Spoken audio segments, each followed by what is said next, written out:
Hello all and welcome to my channel. I'm going to show you how I made this seitan, and I cooked it 3 different ways to obtain these shreds and also to create some deli meat.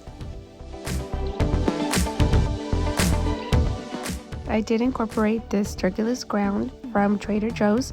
It's been my absolute favorite lately to use. It's very versatile. It could be used in many dishes. Some firm tofu, and then Anthony's Premium Vital Wheat Gluten, which is my favorite.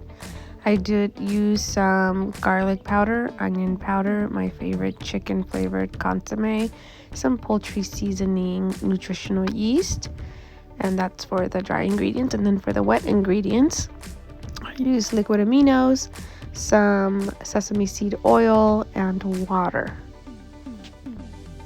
Okay, now let's get started. I went ahead and started with the dry ingredients. I used 3 cups of Vital Wheat Gluten. And then I used half a cup of the nutritional yeast, 1 tablespoon of the consomme chicken flavor, and this is the chicken flavor consomme that I use. It is my favorite, and you will probably see me using this in a lot of recipes. I then use 1 tablespoon of onion powder and 1 tablespoon of garlic powder.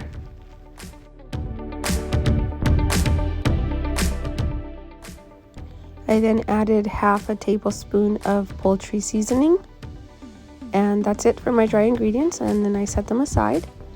Now for the wet ingredients, in the blender cup or your blender, you're going to want to put half a block of the 14 ounce of tofu, and I made a total mess when I threw it in, but that was okay. And then I used half of the Turkeyless grounds to blend. The reason for it is because it does have little textured pieces in it, and I didn't want my dough to be too textured, and so that's why I blended half of that up and made it into a liquid to pour into the dry ingredients. So I did add 1 tablespoon of the sesame seed oil, 3 tablespoons of the liquid aminos, and 1 cup of water, as well as a half a block of tofu and half of the Turkeyless grounds. I blended it really well and then mixed my dry ingredients really well, and then poured the wet mixture in along with 1 extra cup of water and the remaining Turkeyless grounds. And then once all the ingredients were together, I took a spoon and I tried to combine everything together at first until the dough started forming. I then went in with my hands, and I kneaded this for a total of 5 minutes. Once you see fibers forming on your dough is when you can stop kneading it. This is what it looked like when I was done kneading it after the 5-minute time. And then what I did was I put it on a cutting board. This is me showing you the little pieces from the turkey grounds that are in the dough, but it's okay. It still worked out, and it still shreds nicely. So I went ahead and I made a long piece, and then I cut it into 4 smaller pieces. Once those 4 pieces were cut, I went ahead and I made these little dough balls like this, and what I do is I just tuck the dough under to create these balls, and then I just simply put some olive oil over them so they wouldn't dry out, because they do tend to dry if you don't put something wet or oil on them. And then I went ahead and I stretched it out like this. I did rest the dough for an hour and a half, guys. This is a really important step, so don't miss it. Just leave the dough on your countertop for an hour, and then you cut it like this, and then stretch it out into a long piece, and then you knot it. Now this is how I do it. My daughter was kind enough to hold the camera for me so that I can show you how I knot it. It shouldn't break apart at this point. It is very stretchy, and of course if you pull it really hard it will break, but for the most part just be as gentle as possible while still knotting it kind of tight and just pull it like I have done here in this video.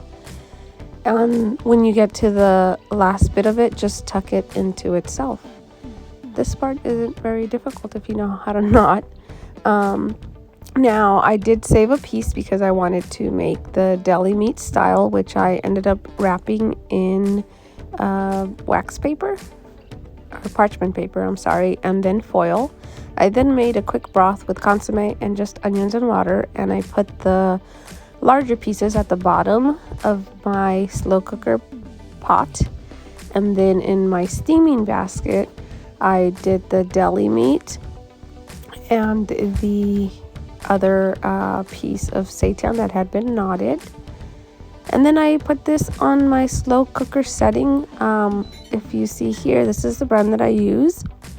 You can also do this on the stovetop. You just have to keep an eye on it constantly, which I was trying to avoid because I was actually going to bed and I was really tired. I set it for 3 hours, but then I had my husband turn it off at the 2-hour mark, and then just open it up and let it cool down, and you wait for the next day. It's super simple to do. This is what it looked like the following morning. And guys, I am really short on time, and that's why you probably hear my voice really nasally, and I literally just woke up to make this to do the voiceover. I don't have a lot of time on my hands, but I did want to show you how I created this because I want you guys to be successful in making seitan, and especially making seitan that is shreddable. So if you look at both results, this one was more watery, so I actually had to squeeze some of the water out. It was the one that was submerged in water, but it's still shreddable. And then this is the steam one, which is actually my favorite. I hope this video has helped you in maybe getting motivated to make some seitan if you haven't already. And if you do know how to make seitan, I hope this gives you some ideas on how to create other types of seitan. So here is a close-up of the shreds. This is from the steam one, which is more dense, and you could see here it's more solid as well because it didn't absorb the water, being that it was steamed and not submerged in the water. This is the deli style meat that we have been using in sandwiches, and it's really delicious. And then here is the one that was submerged in water, which is a little bit more airy, more porous, but it still has a really nice consistency. I actually mix both the steam one and the one that's submerged in water when I'm cooking my dishes, so there's a blend of both. Just an idea if you are looking to still get both textures in your dishes. Well, thank you for watching up until now. I hope you have enjoyed my video.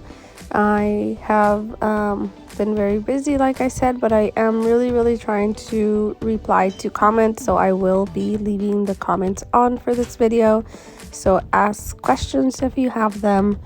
Thank you so much for watching this video and for being so supportive on my channel. I appreciate you all, and I hope you get a chance to make this. Happy holidays.